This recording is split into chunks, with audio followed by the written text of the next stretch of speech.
Mode. Hello and welcome to the eOrganic webinar on using winter-killed cover crops to facilitate organic no-till planting of early spring vegetables by Charlie White and Mike Snow. My name is Alice Formiga and I'm the webinar coordinator for eOrganic. eOrganic is the organic agriculture community of practice with eExtension. We're a community of cooperative extension service personnel, researchers, ag professionals, organic certifiers, and practitioners. You can find all of our recorded webinars, information about upcoming webinars, as well as articles and videos on organic farming on our website at eextension.org/organic_production. This is the second webinar in this winter's cover crop webinar series. In this presentation, Charlie and Mike will discuss the challenges and successes of eliminating spring tillage on a small-scale vegetable farm in southern Maryland. Cover crop species, planting equipment, and crop rotations tested on the farm will be discussed. Before we begin, I'd like to briefly introduce our speakers. We're very glad to have Charlie White and Mike Snow with us today. Charlie White is an extension associate at Penn State. His work focuses on the use of cover crops to provide farm management and economic benefits while also improving soil health and environmental quality. Mike Snow is the manager of the Ecosystem Farm and Apprentice Training Program at the Accokeek Foundation in Accokeek, Maryland. The farm distributes certified organic vegetables, fruits, grains, and livestock products through a 60-member CSA. After the 45-minute presentation, you'll have the chance to ask them questions. If you have a question, you can simply type it into the question box on your screen and hit return. If you can't see the question box, click the small plus sign next to the word question on your control panel to open it up. We'll answer as many questions as we have time for in the 30-minute question period following the presentation. Okay, now I'm going to switch control of the screen over to you, Charlie. Great. Thank you, Alice, and thank you to everyone at eOrganic for hosting us today. Let's see. Okay, getting control of the screen here. Okay, thanks. Before we get into the talk, I just wanted to take a brief moment to introduce myself a little bit further and talk about how Mike and I got started together. When I was a graduate student at the University of Maryland a few years back, working on some soil health issues, doing some outreach with farmers around Maryland, ran into Mike Snow and his farm and came across some common interests of reducing tillage and using some new cover crop species that might facilitate that, in particular forage radish, which we'll talk about a little bit more today, and some other winter-killed species. So I'm going to ask Mike to just give a quick overview of his farming operations so that you have some context for where this work took place. Mike, go ahead. Oh, thanks. Hi, I'm Mike Snow, and we're in southern Maryland, just a little bit south of D.C. The Accokeek Foundation manages about 200 acres of a national park. We run a number of programs, and one of them is the Ecosystem Farm. Because we're a nonprofit, we have sort of a diverse mission. We are a CSA, a farm, so we demonstrate, we also produce. We also have an education mission, both to the people who come to work for us. We have a curriculum in sustainable agriculture, and also for the public and likewise for other farmers as much as possible. I think that's the basic. We'll do I'll explain a little bit more about the farm in a few minutes. Great. So what we're going to go over today in the presentation, talk a little bit about some of the reasons to attempt a no-till and low-till system. I'll speak on that just from a general perspective and then give Mike a chance to talk about specifically why they were interested about it on the Accokeek farm. I'll talk a little bit about some of the cover crop species that could be potentially useful for reducing tillage. And then Mike will get into some of the systems that he's attempted on his farm. So some of the common reasons that people are interested in reducing tillage. First is to reduce the time and expenses and fuel consumed that is involved with tillage events. Another common reason is to improve your soil health. So reducing tillage helps to conserve organic matter in the soil, which has a number of benefits for improving aggregation, improving microbial activity, nutrient availability, Now in organic systems, doing no-till and reduced tillage is a little bit of a challenge, and the goal is not necessarily to go with a continuous no-till system that you might hear some conventional farmers working with.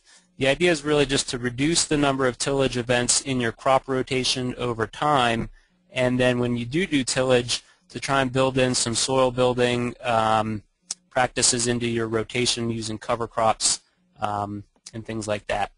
And we do recognize more and more so that within these reduced tillage, low tillage systems in organics, there probably will still be some shallow tillage necessary and cultivation for weed control in the crop.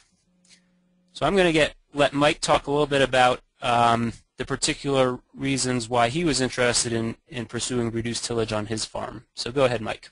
Okay. Yeah, so I came to the ecosystem farm about 3.5 years ago and very quickly realized that it was not an ordinary site. It's got extremely poor drainage, and that makes spring tillage either impossible or at least highly variable. For example, this year we were able to till in April, whereas last year we had a pretty wet spring. I wasn't able to actually till normally with a spader or a rototiller until July 1st, which in southern Maryland really you lose most of your season that way. So we were looking for ways of prepping the ground and planting in a less intensive way, not being able to rely on tractors. Because we're at a small scale, we anticipate doing a lot of work by hand, and because also we're a nonprofit, we have a little bit of leeway and have the opportunity to take our time a little bit more if we have to try something new. So wet conditions are really the biggest problem for us. I think that's it. Can we look at a map maybe just to give you an idea of what we look like? Okay, so that river is the Potomac River. The field in the large circle is our main field. That's our original field. And that is the silt loam. Nice soil, but very poor drainage again. And then the smaller circle, that's a little bit upland, and that field is a sassafras, which is considered a very good soil. It's highly eroded, and it's actually very infertile, very difficult to work with, poor tilth. We opened that up just a couple years ago. It does have better drainage, so it allows us to try a few things and actually do some extra trials within that. Okay. So when we talk about doing reduced tillage in organic systems, there's a couple challenges that we have to deal with. The first is weed control. And if you look at this picture here on the left, it exemplifies some of the challenges that we might be dealing with. So in the bottom right-hand corner, you see a plot there where no cover crop had been established. And what we get in the spring are a lot of winter annual weeds. And how do we deal with those in an organic system without using tillage? On the other hand, you could grow a cover crop, for example, cereal rye, which you see in the upper left-hand corner of the picture there. Excellent at weed suppression, but then how do we manage that cover crop in the spring? How do we terminate that without tillage? And then additionally, how do we do this at small scales? What kind of planting equipment is available for planting the cover crop and for planting your cash crop in the spring? There's very good no-till equipment available for grain systems and larger scale vegetable systems, but many of the organic vegetable farms are smaller in scale and operate more with small tools and human power, so how do we handle that? Why use winter-killed cover crops? They fit an interesting niche, and forage radish is one of the winter-killed cover crops that we'll talk about. In the picture, you can see what that looks like in the spring.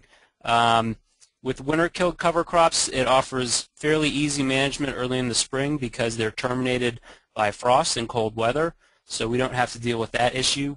And they also allow you to get started a little bit earlier. If you compare a winter-killed cover crop to something like cereal rye, managing it in a no-till system, you have to wait for cereal rye to get to a fairly advanced maturity before you can roll it and effectively kill it. And that sets your planting window back a little bit into the early summer, whereas a winter-killed cover crop allows you to get started a little bit earlier. If you look at this little timeline down here, hopefully my mouse is following that. If you look at a winter-killed cover crop, it does come with some costs, though, that you need to establish it earlier in the prior year, sometimes by mid-August or early September. So you need to have that availability in your crop sequence, as compared to Winterhardy cover crop can often be established as late as mid-September, October, early November sometimes, depending on your climate. So I'm going to get into some of the species that Mike has worked with on his farm, looking at both some winter-killed species and a few winter-hardy species. The first one is oats here. We commonly use spring oats because it gives a consistent winter kill, especially in zone 6 and colder, USDA hardiness zone 6. It will winter kill most of the time in winter hardiness zone 7. If you can get it planted early enough, it's a fairly high biomass crop. The residue is moderately persistent, fairly mellow. The pictures on the left there, the top picture is an example of oats in late October, early November. These were planted in July. And then down in the bottom picture is the winter-killed residue in April. They're not from the same field and the same crop, but it gives you the idea of what the residue looks like.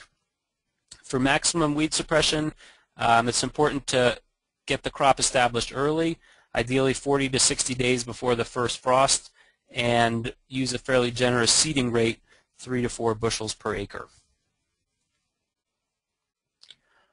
Forage radish is another winter-killed cover crop. It goes by a number of names. If you're growing it as a vegetable crop, it's usually known as a Daikon radish. Forage radish is kind of a generic term used to describe it when used as a cover crop. But more and more now you're seeing it referred to as tillage radish, which is actually a trademarked name by the primary seed distributor of this seed, has trademarked it as tillage radish. So really they're all three things are just about the same crop. It winter kills in January in the Mid-Atlantic region, and obviously there will be some variation throughout the country as to when it does winter kill. But it takes 3 to 4 nights of pretty hard freezes down in the low 20s to really finish this off in January. And it tends to be, the winter kill tends to be spread out over a period of time in January in the Mid-Atlantic. It does have very rapid growth in the fall. The picture in the upper left is taken in mid-November in Maryland with a September 1st planting date. So that's about 2.5 months of growth there. Put on quite a bit of biomass and really does an excellent job at suppressing weeds. The picture on the bottom there is a plot of forage radish cover crop that's winter killed, and that's taken, I believe, in late April. So it gives you an idea of how quickly the residue decomposes. Excellent weed suppression, very little residue remaining, and really this kind of winter killing and rapid residue decomposition and clean seedbed is one of the things that prompted some interest in using it as a crop to facilitate no-till planting. It takes up a lot of nutrients, especially nitrogen. It's not uncommon to take up 100 to 200 pounds of nitrogen in the fall. It releases that quite quickly early in the spring. So if you want to take advantage of that nutrient release, it's important to get a crop on it early in the spring. We like to see it planted early in the season for maximum growth, so in Maryland and Pennsylvania before September 1st.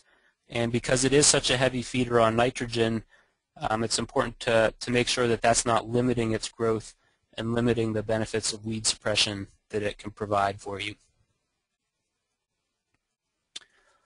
Bell beans, or also sometimes known as fava beans, are winter-killed legume. It takes a little bit of a hard frost to kill them. Something below 25 degrees Fahrenheit will usually finish them off. They do fix nitrogen, so if you're looking for that in your system, they can provide that benefit. They don't provide the greatest weed suppression of all the cover crops. You can see in this picture here they're spaced relatively widely, but they've got a fairly open canopy structure. And Mike will talk about this a little bit later, but he really likes to mix those with the grass. Something like oats mixed together helps to intercept a little bit more light and suppress some weeds, although it's not a perfect system. It does provide relatively low residue conditions in the spring because it's a legume, things decompose fairly quickly. Cowpeas are a tropical legume. They'll definitely winter kill at the first frost. They're an excellent nitrogen fixer, 90 to 130 pounds of nitrogen. They offer very good weed control. They grow quite quickly in the late summer and early fall, especially if you can mix them with the grass. That will enhance the weed suppression. But they do require an early planting date, ideally 50 days or more before the first frost. Cereal rye and triticale are two winter-hardy crops now, and Mike's been using them in combination with some winter-killed species. It is possible to terminate these crops without tillage using a roller crimper or a mower, but you do have to wait for them to reach a flowering stage, which can be later into the spring or early summer.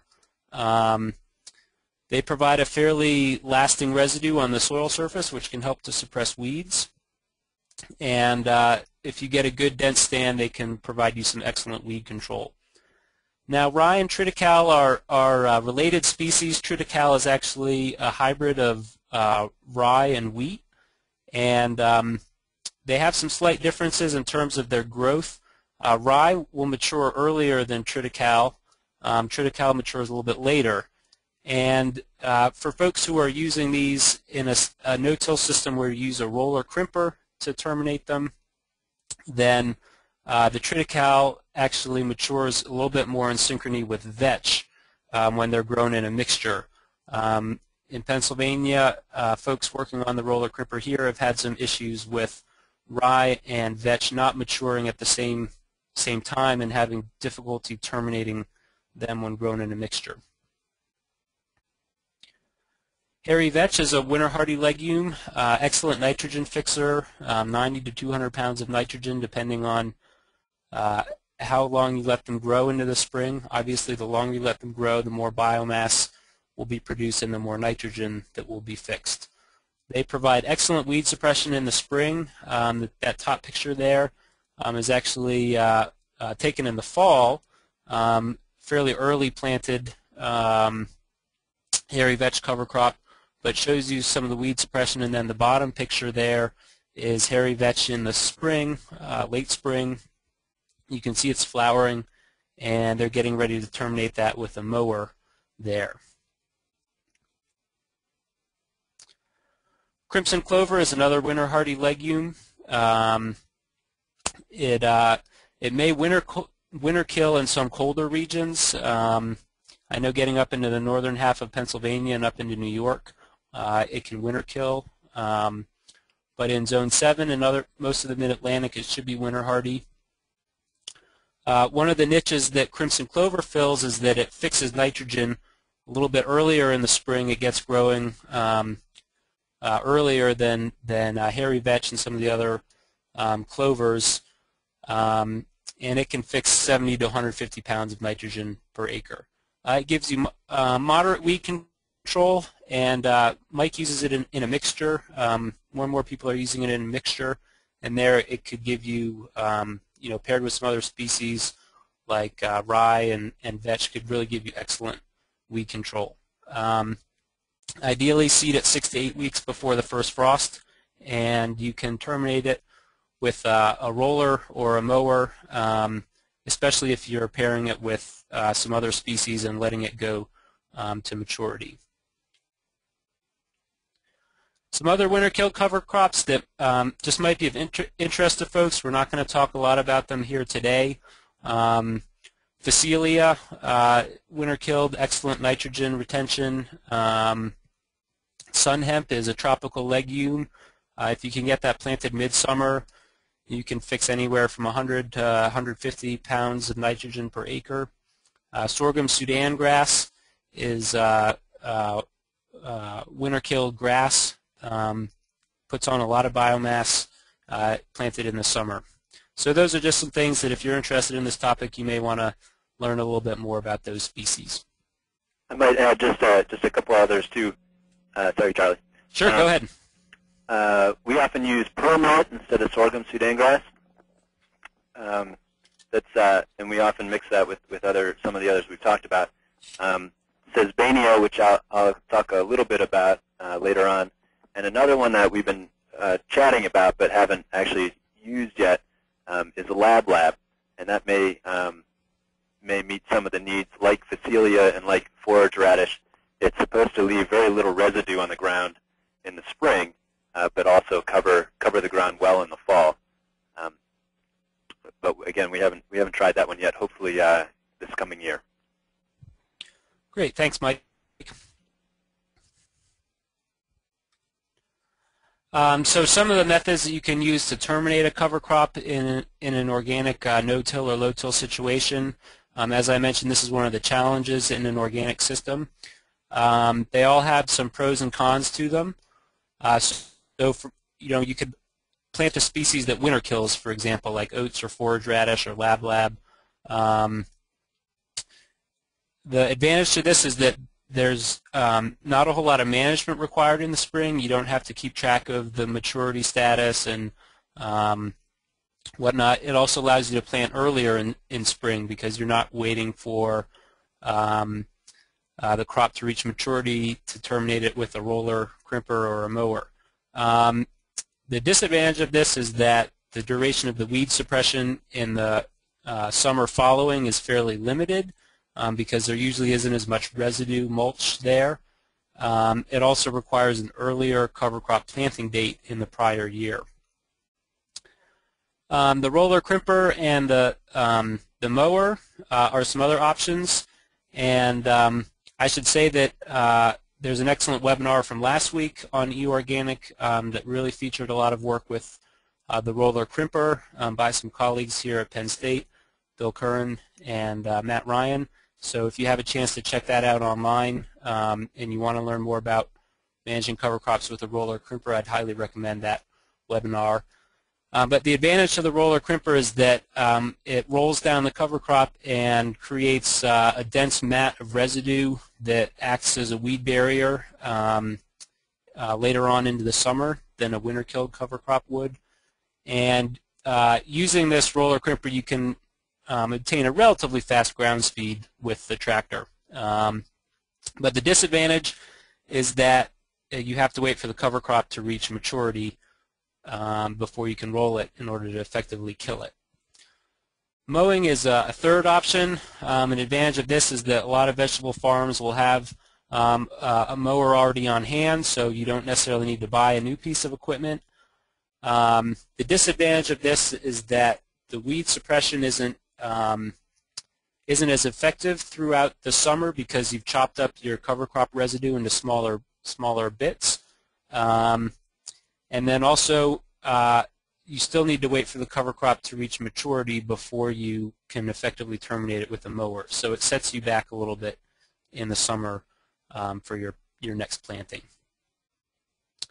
So I'm going to ask Alice to pass the control of the presentation over to Mike, and then he's going to take care of the rest of the presentation here. All right, I think I've got it. Good. So we were going to talk a little bit about equipment, both equipment that we know of that can work in these systems, and then some of the equipment on the small scale that we use at the ecosystem farm. And I'll tell you a little bit about what we've tried so far at the ecosystem farm, and then there will be some time for questions. There was one good question, I think, with the last slide about organic herbicides. That's something that I haven't tried. Well, I guess I've tried vinegar once, but don't have much experience with. And that's a good question. Cover crop termination with organic herbicides. Maybe someone else can chime in at some point and say something about that. Someone also just asked, we're going to save most of the questions for last, but these two happen to fit well with what we're about to talk about. What about using a sickle mower or a disc bin instead of a rotary mower? Great question. In the last slide, you notice that looks like a flail mower. We have a flail mower at our site. Mowing can be really difficult depending on the kind of cover crop. I've found that a sickle bar mower, I've had trouble with that with Vetch, for example. I'm sure it would work much better with Rye. A flail mower is also a little bit challenging. Usually veggie growers are going to, if you have the money for it, a flail mower is great because it incorporates, it'll chop up cover crops small, so you can take a lot of biomass, make it very small, and then incorporate that. It'll break down much more quickly than using another mower. Of course, in the organic no-till or rolling, whatever you're trying to do, if you want the mulch, the smaller parts may break down. Well, it will break down a lot quicker, so it might not be quite as good for that. But someone else may be able to talk about that more, or maybe in the last webinar. So seeding, obviously, seeding cover crop is really important. You want a really good stand. You can use any of the normal equipment. You see a grain drill down on the bottom left, or even a no-till drill. Usually we till so that we get a good seed bed, and then you might broadcast or drill it, and then cultipack somehow. That'll give you the best germination rates, I think. That's for seeding. On a small scale, there we go. So what we do at our farm, because again we're just a few acres, we have about 8 acres to work with, of which we cultivate roughly 3 or 4, depending on the season and depending on how wet it is. Usually till, and then I'll spin seed, and I have an old cultipacker that I can use. Or else we've been doing this a lot, especially in our bed system. I totally poached this off of Elliot Coleman, but strung up a bunch of earthway seeders, and that has essentially created a drill. Really useful. We get good seeding, and they're in straight lines, and you'll see why that's helpful for us in a little bit. A great resource for that is the vabf.org. They have a chart that tells you what seed discs to use with what cover crops. So VABF, Mark Schoenbeck, this is a good point. Mark Schoenbeck is a great resource for this. He's at Virginia Association of Biological Farmers. So that's a small-scale seeding stuff that we use. There we go. I'm hearing a little bit of static. I'll try to talk over that. So no-till planting, so after the fact, because we're talking about low-residue stuff, most seeders should work fine. The picture here is a Matermac, really nice seeder, really expensive, but if you're at a larger scale and can purchase one, I would encourage you to do that, and then I would encourage you to purchase one from me too. The next, on a small scale, this is one of our real challenges here, is that because we often have a little bit of residue, or because we have soil that isn't light and fluffy, right? Our regular seeders have a really hard time with this, and we're still working on this. In fact, this winter, I'm working with the next graduate student at Maryland to hopefully beef these up and make them hopefully able to cut through some residue and insert the seed much easier, much more cleanly. Because they don't always work, we end up doing a couple things. Either using hose, which you see, and sort of essentially making a zone till, just hoeing where we want to seed. We've done that. It takes a lot of time, not very pleasant. The next, or else we've used one of two pieces of equipment. This is a Yetter fertilizer knife. Ron Morse at Virginia Tech, who's done a lot of work in high residue no-till or organic no-till, has recommended this. It costs me about $400 or so. I put it on a toolbar, and if I can drive, then I'll drive with a tractor and drag this. I use the wavy coulter just because it does a little bit better job for me. And it drops in the ground about 6 to 8 inches. And then I can come through with a seeder. Again, it's not the best. It could be a lot better. But I can come through with an earthway seeder or something and seed into that. It's also really good for transplanting, actually, because the small cell transplant, a 128 or a 72, something like that, will slip into the little crack in the ground quite well. I do have trouble with that in the high residue stuff. If you're interested in that, it doesn't do the best job in the high residue. It's okay. It depends on how big the seedlings are that you're trying to put in. Okay, and then the last thing is, because we're still really trying this out, we often use the rototiller if we can get on the ground. And in the upper field that you saw, the smaller field, we usually can get on the ground because the wheel wells are grass and it's much better drained. We often will shallow till with the rototiller. I mainly use a spader, which is really nice. We're fairly well mechanized for our size. But actually the rototiller is nicer because we can adjust how deep we till, and I think that's really important. So shallow tilling, just an inch or so, inch or two deep, and we get a decent seed bed. And the other thing is just strip till. So Dave Myers at the Upper Marlboro Research Facility here at University of Maryland, or at University of Maryland, has actually taken off tines so that essentially you're doing zone tillage. And that's our next project for this spring also, is to do zone tillage using a rototiller that has had tines removed, and we'll put that into Clover. We'll even try it with sod. We'll try it in the radish residue. Kind of excited about that. Could be really simple. We'll see. So that's our equipment, and it's hard for us to. I'm not sure if there are other questions, but okay. So what have we tried at the ecosystem farm? Again, these are, we're not a research facility. We're just trying things, and certainly looking for ideas too. So we're trying to share our ideas and experience, and hopefully, if you guys have any, I hope you'll share those with us. We use the Daikon or forage radish more than anything else at this point for spring stuff. We do it in plain beds, as you can see. That's the upper field. We do it in raised beds. We do it in ridges, and we're trying zone planting. We've used, for vegetables, we grow spinach, peas. We've tried it with beets and carrots. And then coming up, I'd like to try it with onions and lettuce in particular, maybe potatoes.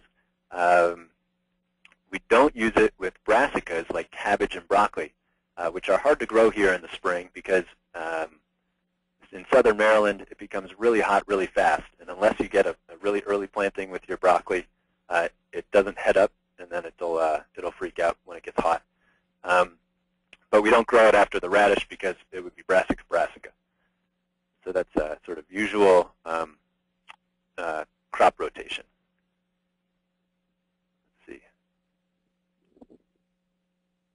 Okay, so you can see that by the end of March we still have some residue. Our experience with the radish so far is, in the picture on the right, you can see that part of it's been tilled. This is part of our research plots that we did with Charlie. This was peas, I believe, and it was much easier to till into the, plant into the tilled beds. Those are 5-foot wide beds. Than into the stuff that wasn't tilled. In fact, we've actually raked stuff off before, tried to till, and then raked stuff back on, just so we can get an early planting, because otherwise there's no reason why not to here. but you can also see that there are these nice big holes, nice big roots that will disappear when we can get seed in the ground. Spinach has done really well. Peas have done really well after the radish.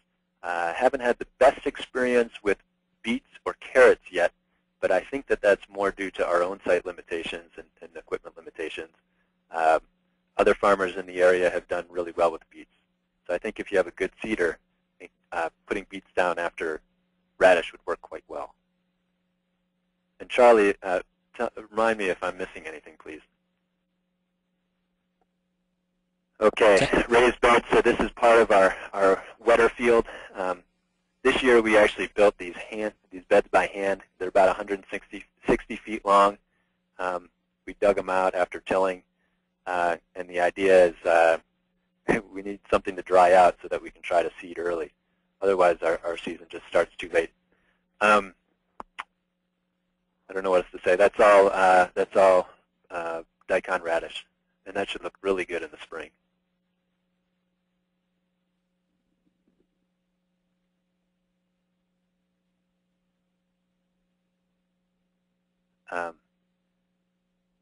Sorry. Okay, so doing this on ridges, I use potato hillers, and I can make two hills per pass, per bed, basically. It's not the best use of our limited space, but it works really well, and I actually grow a lot of things on these ridges now, including strawberries. That's our best way of growing strawberries, so that things don't drown in the winter. But the same with the radishes. We'll throw the radishes down, and I've been broadcasting. I'm still looking for the best way to do it, but I can usually get a really good cover broadcasting just before rain after making these ridges. In the spring, what you got to do is you actually have to sort of skim off the top of the ridge because it's very difficult to move a seeder over these ridges. And even after you skim off the top of the ridge, it's still a little bit tough. But I think that beefing up our seeders will help. I usually use the Planet Junior for peas and usually spinach too, because it's sort of a nicer seeder. But that's part of what we need to fix. And the nice thing about it also is that if you can get on the ground and you can cultivate with the tractor, excuse me, you can using the discs is not so bad. And I see a couple questions. I'm sorry. Zone tillage. I'm just about to explain that. And are we tilling 1 to 2 inches after the radish? Yes. So before I get to zone tilling, I'll just answer that question about the shallow tilling. Yes. We'll till right after. If we do shallow tillage in the radish to get a better seed bed, I'll do it just 1 or 2 inches. And part of the reason for that, I think Charlie can explain this better, but there's sort of a well of phosphorus in particular at the bottom of the radish hole. And the nice thing about that is that it's concentrated, and in the early season, obviously, phosphorus is hard to come by. But if you till deeper, then you sort of disperse all that, and you lose that advantage. I hope that answers your question.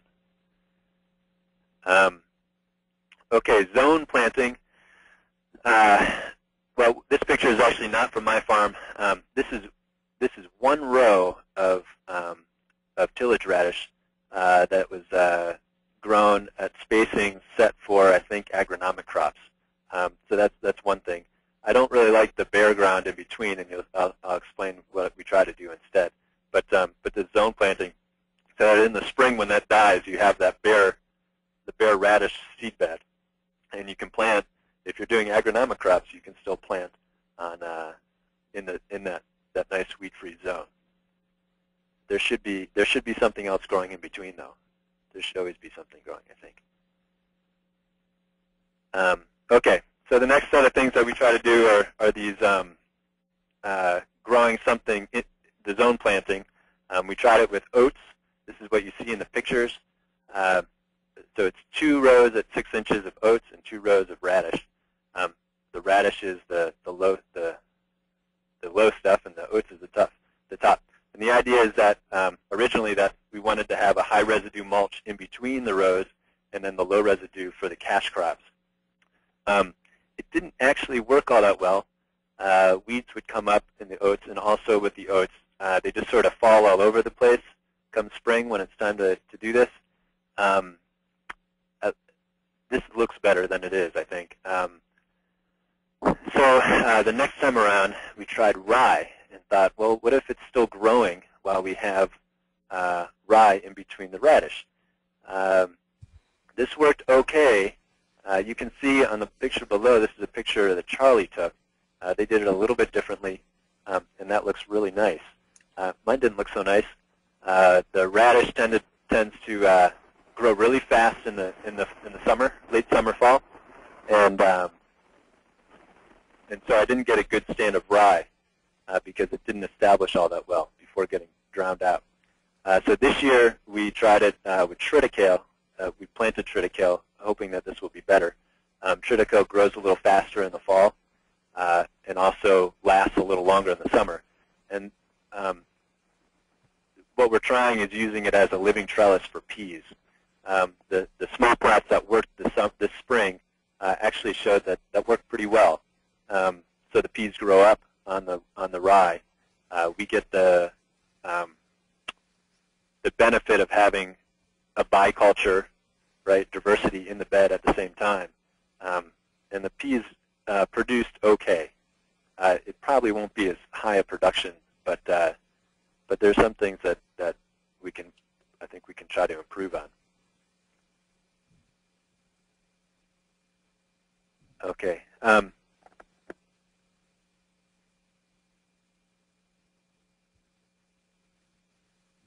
Okay.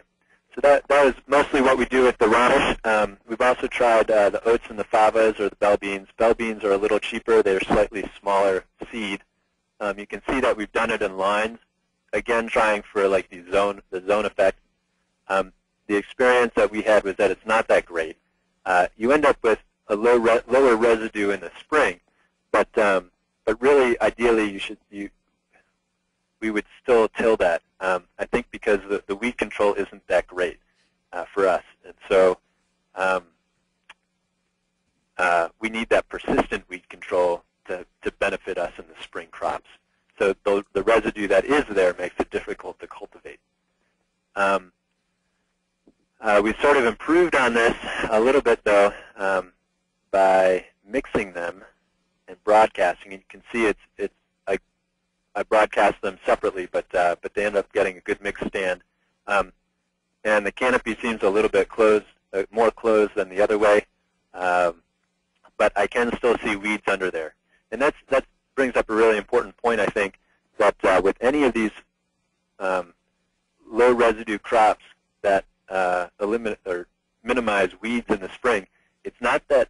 I think what they found is that it's not a allelopathic effect. It's that they grow very fast in the summer, in the fall, and they shade out those weeds from germinating in the fall or winter, and that's the advantage. So you really need a good, quick growth in the summer, fall.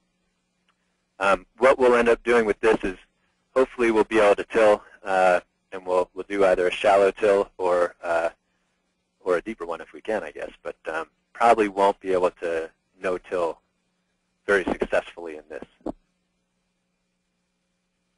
All right.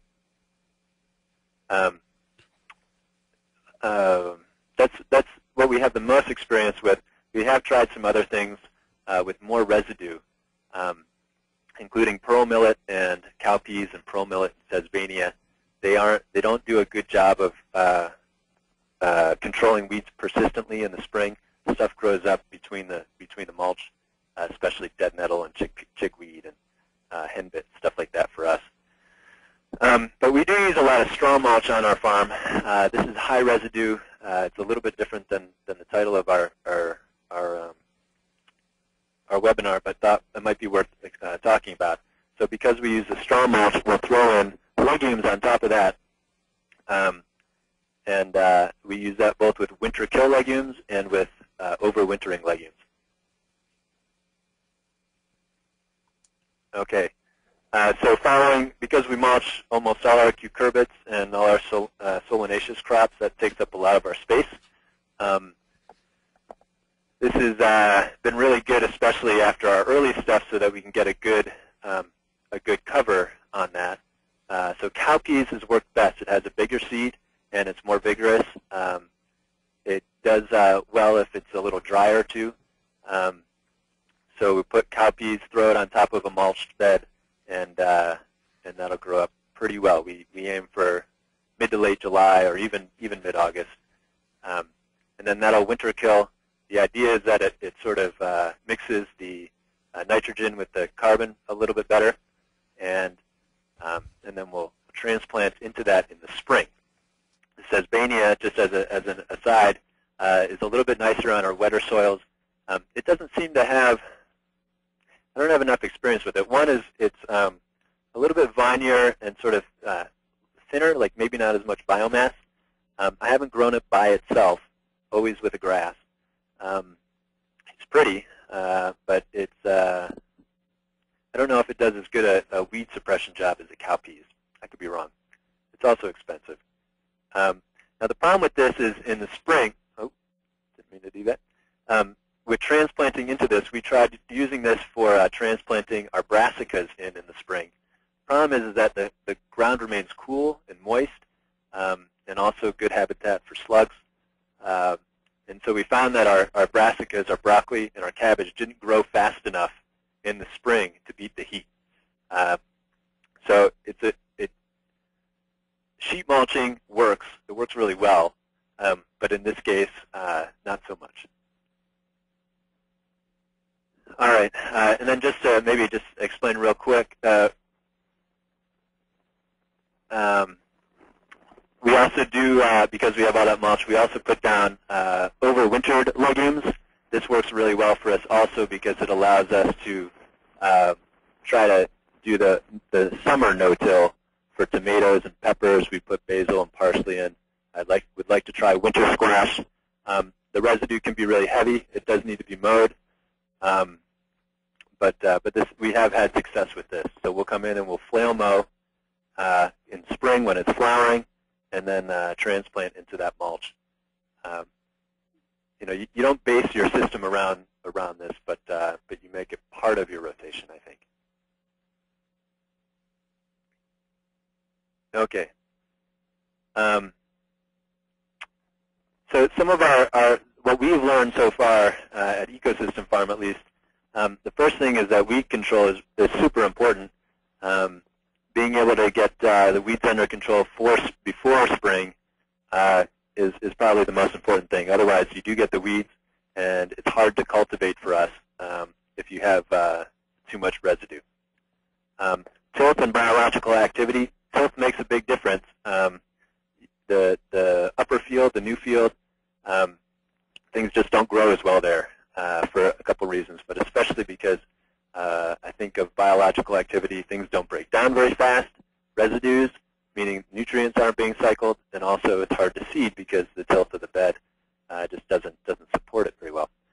The other thing is irrigation. We generally time our cover crops with the rains. This year it didn't rain until the end of September, which is a little late to be getting good biomass, good stands of cover crops for high biomass. It's worth it to irrigate overhead irrigation, I think. If you're trying to make this an important part of your rotation, then you need to invest in that overhead irrigation, unless you can change the weather. Drainage obviously is important. No agronomic crops like to stand in like to have wet feet. So you need to figure out some way to deal with drainage issues. Normally they say no-till doesn't really work in poorly drained soils. Of course, we're trying to get around that. And then the last thing that we've learned is that so far, until we improve our tooling, some tillage really does a good job. Shallow till, either a very light disking, which we've tried, or with the rototiller. And I think I'll hand it back to Charlie. Great, thanks, Mike. And Alice, if you could just hand over control of the presentation to me. Okay, you got it. I'll offer some conclusions, and then we can have some time for questions and discussion. So some of the challenges and things to think about as we all move forward with trying to reduce tillage in our systems. Mike has alluded to some of these. It's really important to manage your cover crop appropriately, and you have to pay attention to it and put some time and effort into managing it. It's another thing to manage on the farm. And so one of those management aspects is getting it planted on time, and that's especially important for winter-killed cover crops that need that late summer, fall growth to reach their maximum growth potential and to suppress weeds and provide some mulch in the spring.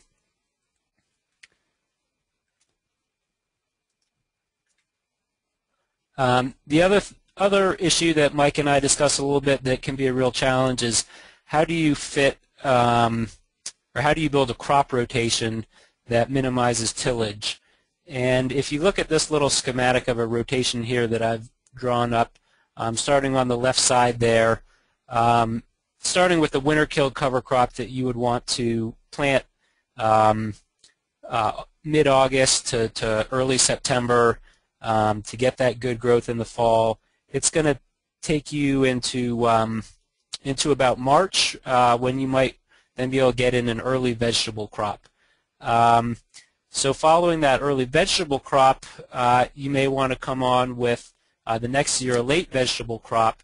And so how do you then design a cover crop that you could roll or mow to terminate without tillage? You'll probably be planting that sometime in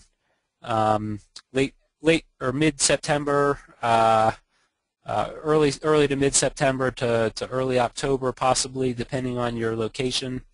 That leaves you a little bit of a fallow period in the late summer, so you're losing a little bit of production for a cash crop there. It's not a huge loss, but you could use that time to grow a short cover crop, say buckwheat, or maybe do some stale seed bedding to try and manage your weeds. You could still make that a productive part of your rotation even if you're not growing a cash crop there per se. So then we get into our winter hardy cover crop that we're going to manage to roll or mow in the late spring, early summer, and we can get a late vegetable crop in, which might take us to October or so. So then what do we do there? We're kind of stuck now. We've lost our planting opportunity for a cover crop to get back into an early vegetable with a winter-killed cover crop. We could go back into a winter hardy cover crop there and maybe try and do another late vegetable planting, but then you're kind of stuck in this rut of late vegetable plantings. So how do we overcome that? And it's tricky. There's kind of two options that you can use or go with. You could just turn that third year into a fallow year where you grow some soil building cover crops. Maybe you have some fallow periods where you do some stale seed bedding or manage your weed seed bank, and then get that back into late summer, early fall planted winter-killed cover crop, and you can get back into a crop rotation for your early vegetables there. Another option that Mike and I thought could have some potential would be if you wanted to mix in a winter grain, something like a small grain, some wheat in there. It's, would be challenging for a very small-scale farmer to do that just because of the harvesting requirements. But for maybe larger-scale growers, that could be an option of just having a year of a winter grain in there, and you diversify your rotation a little bit more. But I think designing the crop rotation to try and reduce some tillage is a challenge that we all struggle with.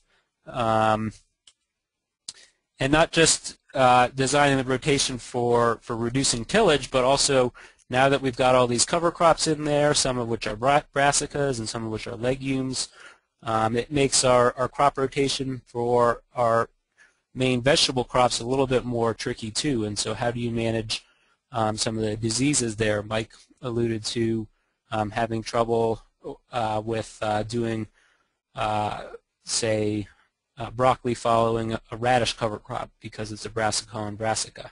An excellent resource that I'd recommend to folks to help think about crop rotations and plan crop rotations is a book published by Sayre and Enrays called Crop Rotations on Organic Farms. I'd highly recommend looking at that. It's really focused on vegetable crops, and you can glean a lot of ideas from that book. So I think that concludes the formal part of our presentation. I think we've got some time for some questions and some discussion. So we'd welcome you to type in those questions, and I think Alice is going to moderate that. Okay, thank you very much, Charlie and Mike. We're about to start our question and answer period, and for those of you who missed the beginning of the presentation, you can use the question box on your screen to type in questions and hit return. If you can't see the question box, you can just click on that small plus sign next to the word question to open it up. We'll be reading the questions out loud, and we'll answer as many as we have time for. For those of you who were asking this, and there were several, this webinar will be posted and recorded on the eOrganic website within the next 10 days or so, in case you'd like to hear it again or share it with others. And also a PDF of the slides will be posted for those of you who requested that. If after the webinar you also have additional questions or questions that haven't been answered, you can use eOrganic's, or actually the eExtension System's Ask an Expert service, and the address for that is posted here. Before we get to the questions, we would like very much if you could answer a couple of very quick poll questions that won't be on the screen for more than about 30 seconds at a time. These questions will just help us assess the impact of this webinar and how well the messages have gotten across. So we just have 4 of these questions, and if you could just fill those out as soon as possible, then we'll move right on to the question and answer.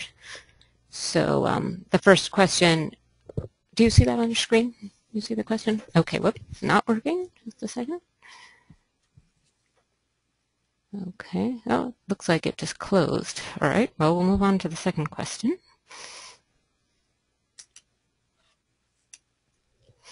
Okay, as a result of the webinar, did your knowledge about using cover crops to reduce tillage improve? So just please select one. I'm not sure what happened to the first question. Okay, so we'll just have that up for about 30 seconds or so and then quickly move along. There's just 2 more after this. Okay, great. All right, we'll keep going.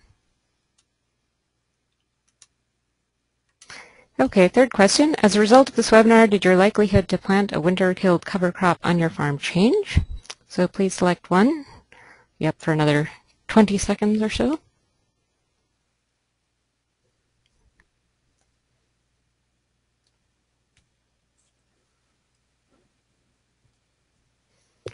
Okay, thank you very much. And then one final question. Okay, last question. If this applies to you, as a result of the webinar, did your likelihood to attempt reducing tillage on your farm change? So please select one. Okay, and then we'll move on very soon to the question and answer session. We have a lot of questions coming in, so we'll get to as many as we possibly can. Okay. What about using a flame weeder to control cover crops in the spring? Do you have any experiences with that? I guess I'll take that. That would be great. I do have a flame weeder that we use both sort of a what are they, red dragon type thing, and then also a 30-inch one. That's nice. The question is, you know, how big are the weeds when I get on it, and what are my row spacings? So if I'm using just the red dragon, I think you can do it. Yeah, that's good. Okay, the next question, could you address perennial weeds like thistle or bindweed in organic no-till systems? Mike, do you want me to take that one? Yeah, why don't you take that? Sure. Well, I think perennial weeds have been the big challenge in reduced tillage systems. Using a roller crimper for the weed suppressive mat works great for the annual weeds to some extent, but perennial weeds just have the energy in their roots to push up through that. I think the most effective thing you can do for perennial weeds is, in terms of a solution other than tillage, is to put in some perennial crops like alfalfa or some hay that get mowed a couple times during the summer, and just put that into your rotation for 3 or 4 years if you're able to. That's worked really well for agronomic crops in terms of reducing perennial weed pressure. In vegetable systems, sometimes it can be difficult to give up your ground for that long out of production. And I think for that you have to do possibly some hand weeding, or just tillage. Try and mix up your tillage to get it at different times of the year, so you're not perpetuating a particular species of weed that can grow in between your tillage events. Mike, do you have any other thoughts? I think I just echo that. I mean, if I could, I would make a longer-term grass or hay part of my rotation. I can't where I am right now, but that would be ideal. And then also, I know some folks will use a bare fallow to try to get rid of certain summer weeds. Yeah, that's what I can say about it. Tough one. Okay, thank you. I just wanted to say we got a comment from someone who recommended a SARE publication called Crop Rotation on Organic Farms, and so I just typed that link into your little chat box, and so I'm hoping that everybody can now see that in case you want to write down that resource that has more information about cover crops. We have another question. Would late summer seeding of annual ryegrass work for a winter-killed cover? I do not have specific experience on that. I do know that some cover crops, if you plant them too early, say vetch, hairy vetch, if you planted it too early, or some of the other legumes, there's a chance of them winter killing. I don't know specifically with annual ryegrass whether planting that early will result in a winter kill. I think it's got a greater chance of winter kill, but I think it can be winter hardy in other situations too. So you're putting yourself at a little bit of a risk if you're going to be relying on that to winter kill. It may winter kill spottily across the field, or you may end up having to come in and terminate it with some tillage in the spring. Okay. Next question, what happens to nitrogen produced by winter-killed legumes? Is there a risk for loss or leaching if it's not grown with a winter-hardy grass? Yes, I think there's definitely a risk of that. A portion of the nitrogen in the winter-killed legume will decompose and leach or denitrify over the wintertime. It would be ideal to use that more with a companion grain, say rye or something like that, that will be able to take up some of that released nitrogen. Now, the way Mike is using it, some of the winter-killed legumes, he's putting them into mulched beds where there's a fairly thick layer of straw, and I'm not exactly sure how the nitrogen released by the winter-killed legume would interact with that straw. I think that needs a little bit of research, but having that carbon source there may or may not tie up some of that nitrogen. It's tough to say because it's a cold time of year and it's a microbial process, and the microbes aren't so active in the cold.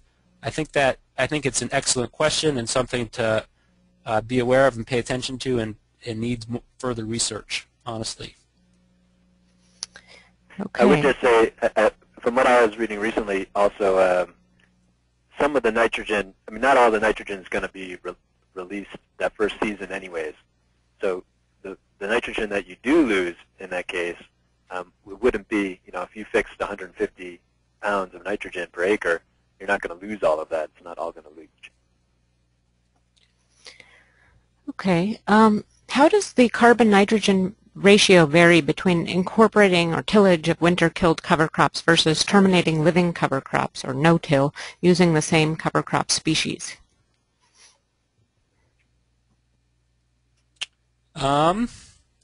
Let's see if I understand that question.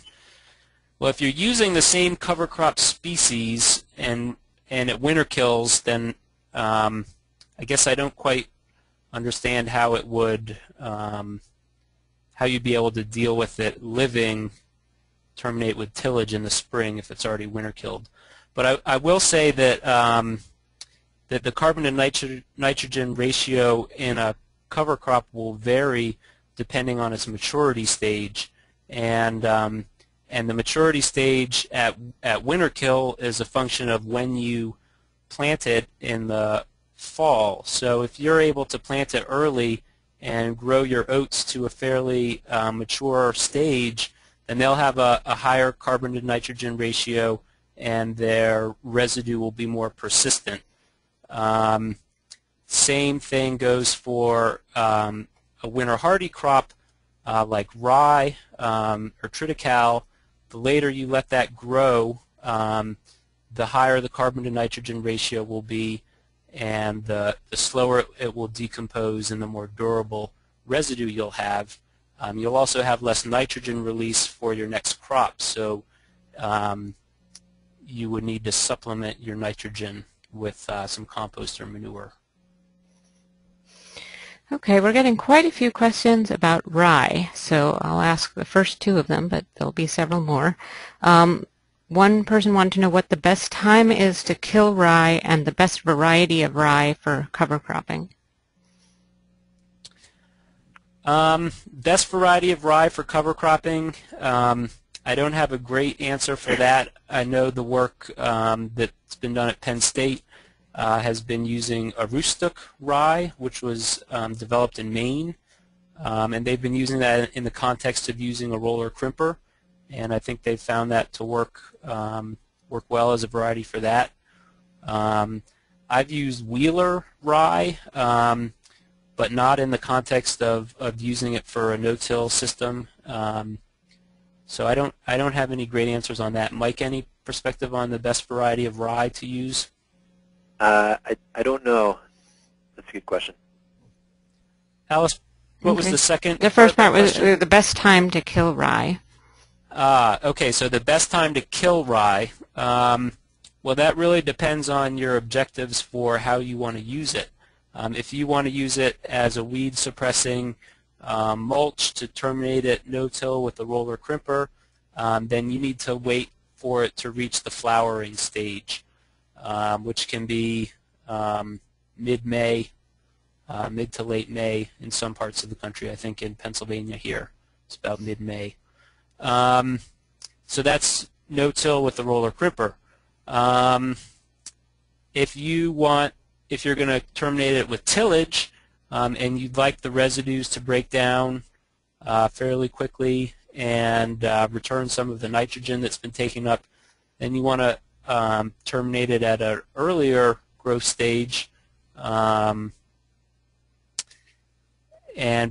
your trade-off there is you don't get as much organic matter returned to the soil. So it's kind of a trade-off, and it really depends on your objectives. There's no one best time to terminate it for everyone. Okay, next question about rye. I was surprised to hear Mike say rye establishes slowly in the fall. This was in the context of rye plus foraged radish. Isn't the issue that the radish overwhelms the rye? One option is to seed in alternate rows. It's a good point. that is what we do with the when we do the sort of the zone radish, or the radish in the grass. So using that series of pinpoint seeders, or earthway seeders, sorry, we'll do 2 rows grass and 2 rows radish, and those rows are each about 6 inches apart.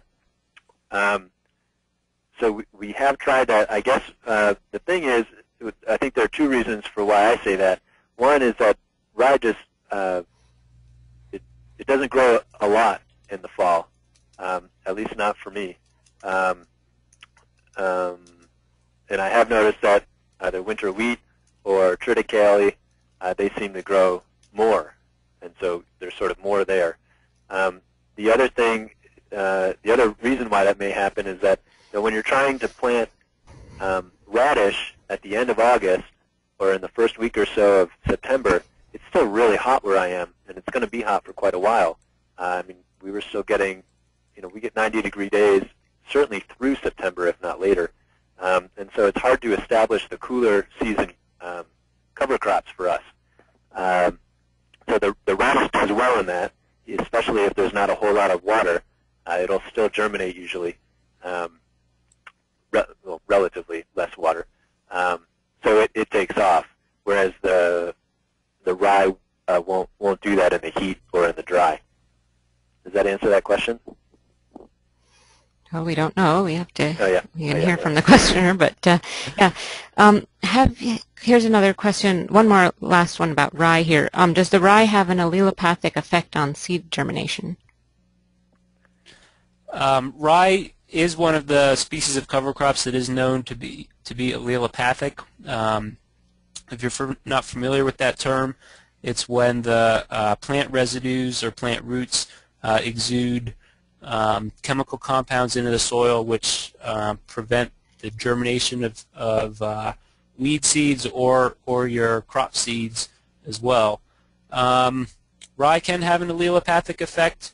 I think its allelopathic effect is less so on large-seeded crops, and it can be advantageous to wait 2 weeks or so to plant into it if you are anticipating some allelopathic effects.